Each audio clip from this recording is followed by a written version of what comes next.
Halo, selamat datang di penjelasan kelompok 1 tentang Legal Personality of International Organizations. Kelompok 1 beranggotakan Dimas dengan NIM 064, Aul dengan NIM 082, Kemal dengan NIM 058, dan Lili dengan NIM 043. Menurut Skermes, untuk dapat memiliki legal personality, suatu organisasi internasional harus memenuhi syarat, yaitu dibentuk oleh suatu perjanjian internasional, memiliki organ yang terpisah dari negara anggotanya, dan diatur oleh hukum internasional publik. International Law Commission atau ILC berpendapat bahwa a. International organizations shall enjoy legal personality under international law and under the internal law of their member states. They shall have the capacity, to the extent compatible with the instrument establishing them, to 1. Contract, 2. Acquire and dispose of movable and immovable, 3. Institute legal proceeding. B. The capacity of any international organizations to conclude treaties is governed by the relevant rules of that organizations. Di manakah letak legal personality organisasi internasional? Legal personality organisasi internasional pada umumnya dinyatakan pada akte konstitutif seperti statuta ataupun traktat pendirian dari organisasi internasional tersebut. Sebagai contoh, United Nations Charter atau Piagam PBB pasal 104 yang berbunyi, "The organization shall enjoy in the territory of its member states legal capacity as be necessary for the exercise of its function and the fulfillment of its purposes." Ada pula ASEAN Charter pasal 3. Contoh lain adalah ILO Constitution pasal 39 dan pasal 40 ayat 1, dan ada pula WHO Constitution pasal 6, yaitu yang berbunyi, "The organization shall enjoy in the territory of its member states legal capacity as may be necessary for the fulfillment of its objective and for the exercise of its function."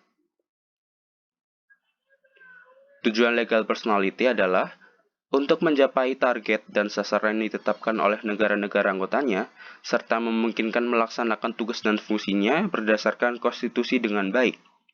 Legal personality menjadi suatu unsur pokok organisasi internasional. Dengan itu, organisasi internasional menjadi subjek aktif hukum internasional selain negara sebagai subjek utamanya. Apa sih akibat adanya legal personality? Akibatnya, organisasi internasional memiliki privilege dan immunities. Privilege yang dimiliki adalah memiliki wewenang untuk menuntut di depan pengadilan, memperoleh dan memiliki benda-benda bergerak maupun tidak bergerak, mendapat pembebasan pajak atau direct taxations, serta bebas bea dan cukai serta pungutan lainnya. Sedangkan, immunities yang dimiliki adalah kebal terhadap setiap penyidikan, penuntutan, penyitaan, dan campur tangan dari tindakan gangguan yang meliputi gedung dan arsip sekretariat, serta hak milik sekretariat. Bagaimana bila terjadi sengketa?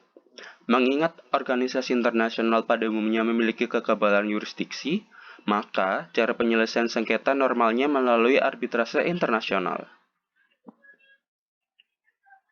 Kita beralih pada legal personality of municipal law atau legal personality internal. Berdasarkan pengakuan yang terdapat secara eksplisit dalam konstitusinya, organisasi internasional memiliki legal personality terhadap hukum nasional negara anggotanya. Apa aja sih akibat dari legal personality internal?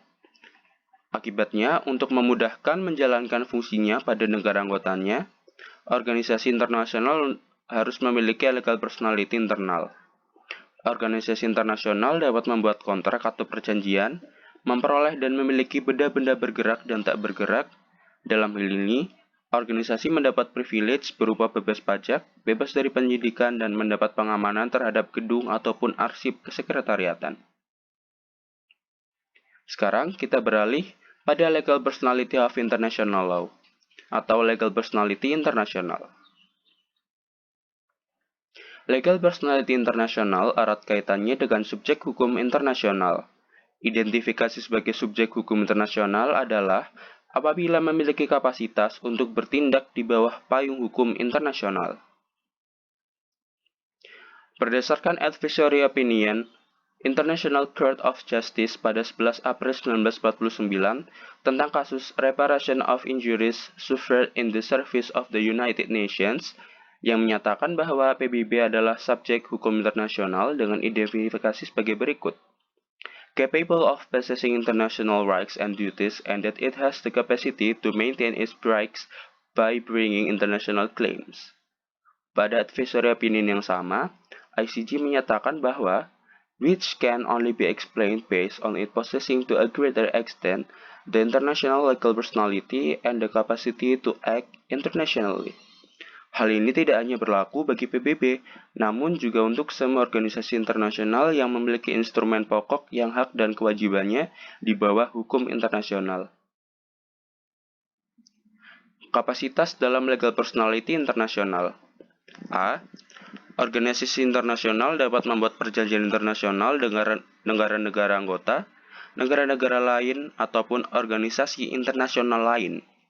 Sesuai dengan pasal 6 Vienna Convention on the Law of Treaties Between States and International Organization 1986 yang berbunyi, the capacity of an international organization to conclude treaties is governed by the rules of that organization.